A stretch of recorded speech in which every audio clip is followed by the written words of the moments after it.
Good morning, everybody. When I was still a seminarian many years ago, I was I got a phone call from my mother telling me to go to the bedside of the best friend of my father who was dying. I was just a seminarian, and what do I know about those things?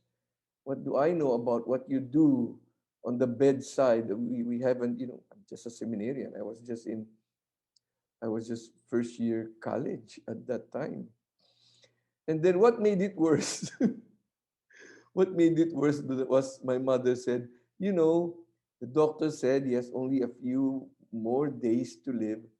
And the terrible thing there is they already called two priests, and the first one, he threw a dextrose bottle at the priest. And the second one, he said bad words to the priest. And so that made my apprehension even worse. If he was doing that to a priest, who am I naman? I was just a first year, uh, full of hair, um, nobody. And then my mother said, the wife said that, maybe if it is the son of his best friend who is a seminarian, maybe he will be more respectful. So, I was so scared and apprehensive with what will happen to me, or yeah, well, what to do. So I asked my superior, and the superior did not help. They're not helpful many times. And he said, you cannot refuse. It's a dying person. From that time on, that has stuck into my mind, I cannot refuse. I cannot. You know, to tell you the truth, if there was one time I had a big doubt about becoming a priest, it was because I don't like being on the deathbed of people. Scares me talaga. Parang hindi ko kaya yon. Parang I can't. And as a priest, how many times it happened talaga. And the Lord's sense of humor, I counted 372 times when I was on the deathbed of a person in my first year of priesthood. More than once a day. That's how the Lord, ewan ko ba, his sense of humor is weird. So I went. I could not refuse. Until the last moment when I arrived at the hospital, St. Luke, I was looking I was looking for the chaplain. He was not available. So what can I do? Went to the room. The wife was there. All the children were there, and they were all looking at me. And it was a lesson. I learned a lot of lessons there, and I asked the most silly question. Don't you ever ask this question when you're in a person's, ano, when you're in a deathbed or visiting the sick. I asked the most silly question. How are you feeling? Parang he looked at me and said, if I was feeling well, I will not be here. You know. So he looked at me, head and toe, and turned his eyes. I imagine he was trying to look for something to throw at me. But then his wife immediately said, he is the son of your best friend. When he said that, maybe he changed his mind. He just leaned like this on the other side. And I did not know what to do. Everybody was looking at me as if I was already prepared. I was an expert. I was I was just a teenager. And then it entered my mind to pray the rosary. You know, I was thinking before the rosary ends, maybe he'll fall asleep or maybe he'll die.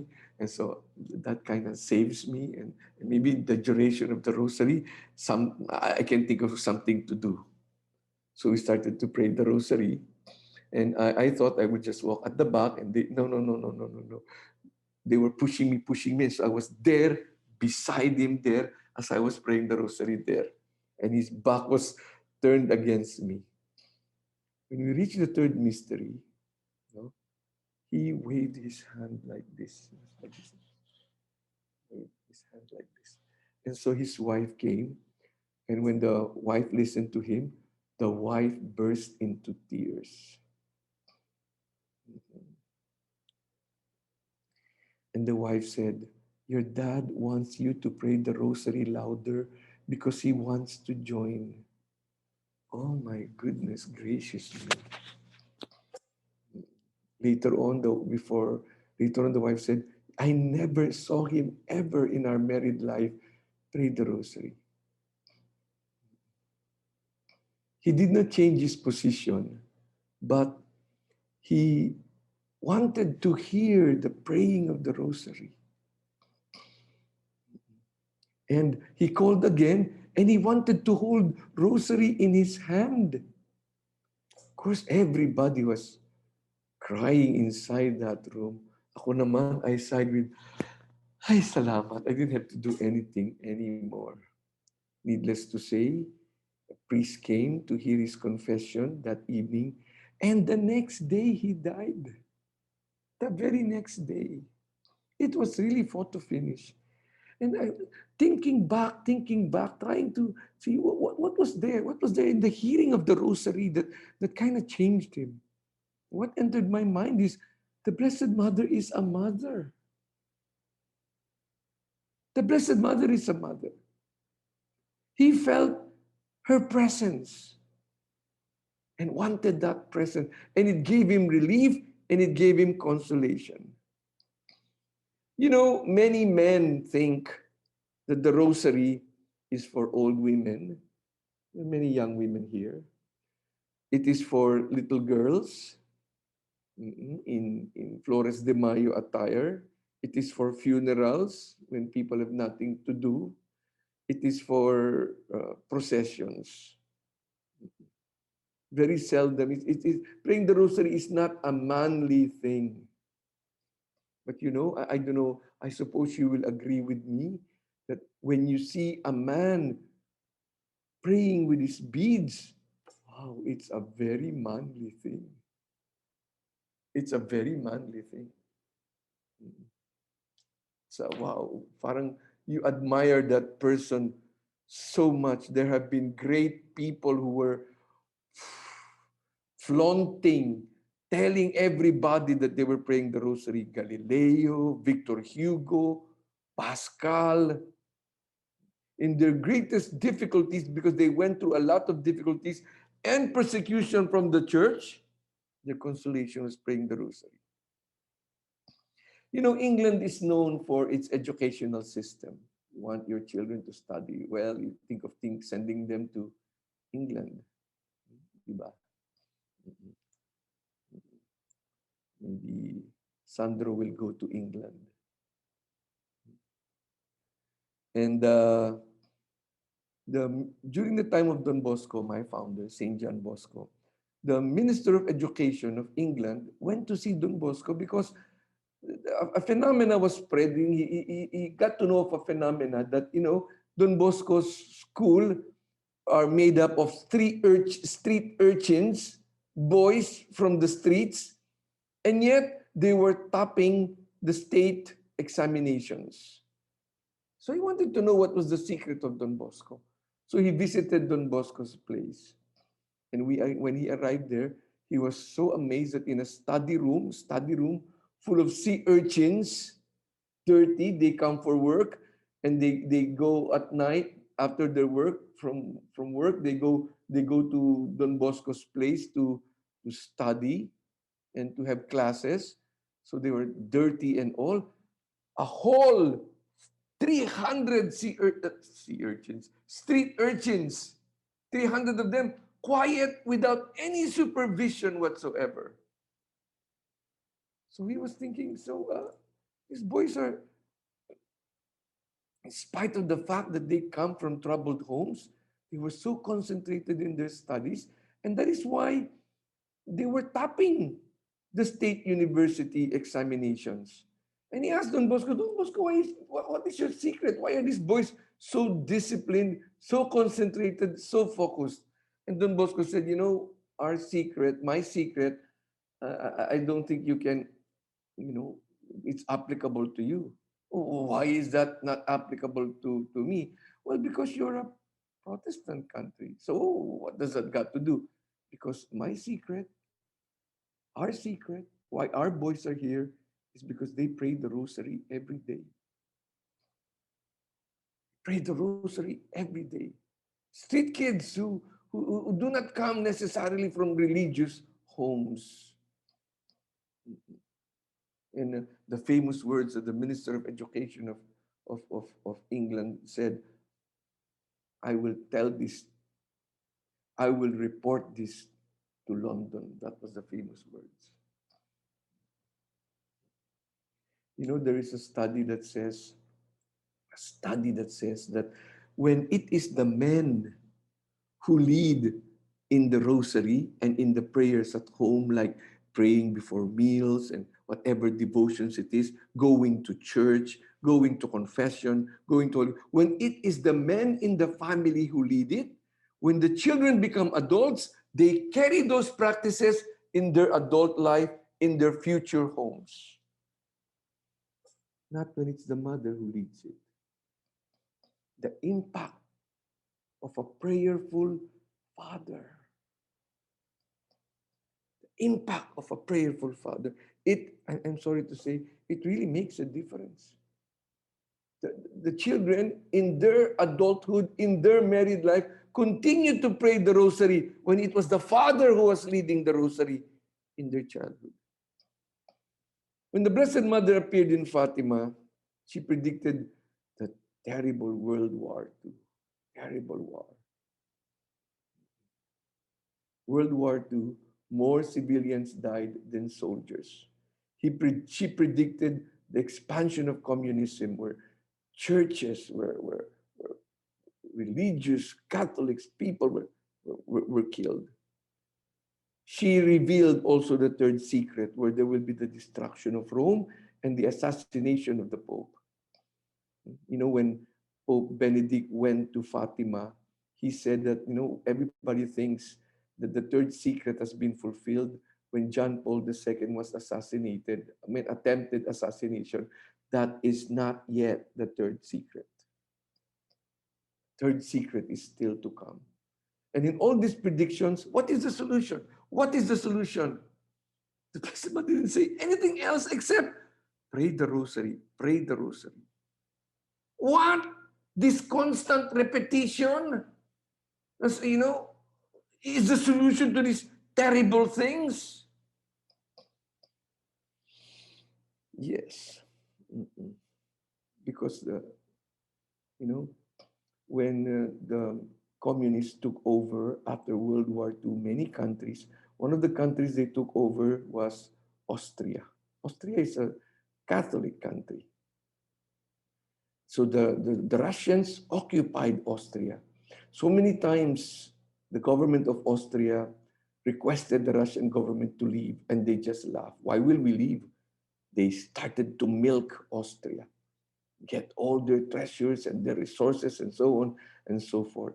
They asked them to, they laughed. The next time they asked them to leave again, they didn't want to leave. You know what they did? You know what they did? They prayed the rosary, the whole nation. Rosary, processions, rosary. And in the month of May, they were so shocked. Russia said, we're leaving, without being asked. And by the month of October, all Russian occupying forces were gone. Whereas in other countries, Czechoslovakia, other countries, Poland, Hungary, Lithuania, they were continuing to occupy and murder and kill people. They peacefully left Austria. The whole nation praying the rosary, going into big processions. They didn't do anything. They didn't lobby, they did not, whatever. Oh, wow. We have a very powerful nation very close to us. There was no way for us to drive away their ships. Nothing. And for many of us, Their vaccine is in our bodies. But we have the Blessed Mother and the Rosary. That's what we have. That's what we have. It's not the only thing we have. No, it's the most powerful we can ever have. But the Blessed Mother, in her apparition here in this, our Blessed Mother of the end times, she said it's not a matter of just praying the rosary. Yung type na makarami lang, yung type na makatapos lang, yung type na makaraos lang. It's like making incantations magic. A Blessed Mother specifically said, you can't do that. You've got to pray the rosary well.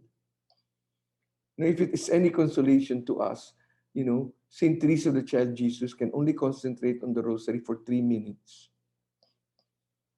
Some people have asked me, Father, I get distracted all the time. No problem. I think only a robot can last the whole rosary concentrated like this. It's okay to be distracted. We get distracted, we come back. We get distracted again, just return again. We get distracted again, we come back again. It's perfectly all right. Mm-hmm.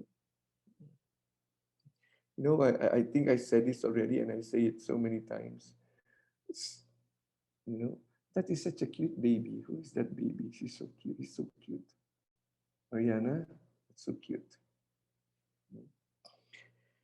If I will be marooned in an island, I think that I will just need the rosary. That's it. That's it. The praying of the rosary is not a chore.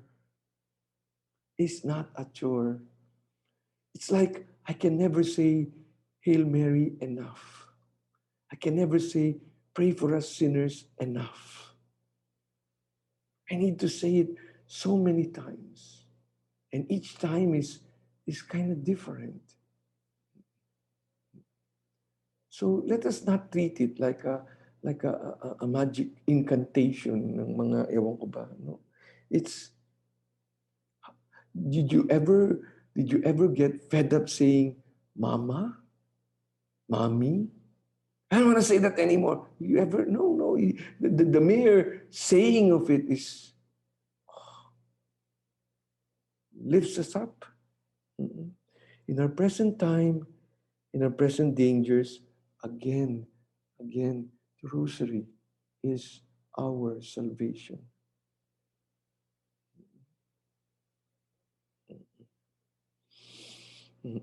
Let us, let us never doubt the power of the rosary. Never doubt it. When I experienced it only once in my life, I was in a supermarket full of people.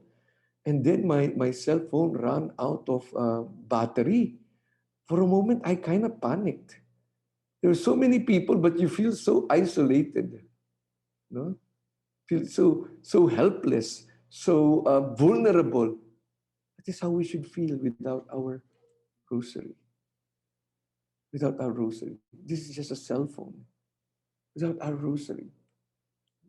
We need it here. And not just, not just the thought of Mary, but the physical rosary itself. The physical rosary itself, as I always say, is a weapon. Sana we reach that point that every time we, I kind of got afraid when one of my friends who got COVID, and she was saying that, Father, when I got COVID, I could not pray. Parang I felt, it was so difficult to pray. It was so difficult to pray. But then, Father, when I was there in COVID and intubated, I saw all the people praying for me.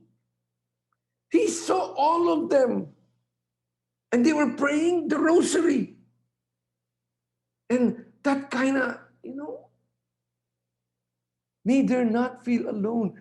So it is heard. It is effective. We're all praying the rosary. Don't think that, I pray the rosary for this person. I pray for, I just throw it into the wind. That is not true. That is not true. It reaches them. It reaches the Blessed Mother. In the name of the Father, Son, Holy Spirit. Amen. Let us pause for a while and allow the Blessed Mother to speak to us. I just have one little story. One time, Don Bosco was walking, and then he saw the boys were kind of whispering behind. He looked, and then he continued to walk, and then those big boys at the back of him, there were four boys, whispering and whispering again. So he asked them, "What are you whispering?" And they showed Don Bosco the rosary. They were praying the rosary. And said, Don Bosco asked them, "Why are you praying the rosary?" "We're praying the rosary for our benefactors, for people who help us, who send us food, who make us study." That was the second time Don Bosco burst into tears. He burst into tears because he felt if these boys are praying the rosary, everything will be well. Everything will be well in their lives.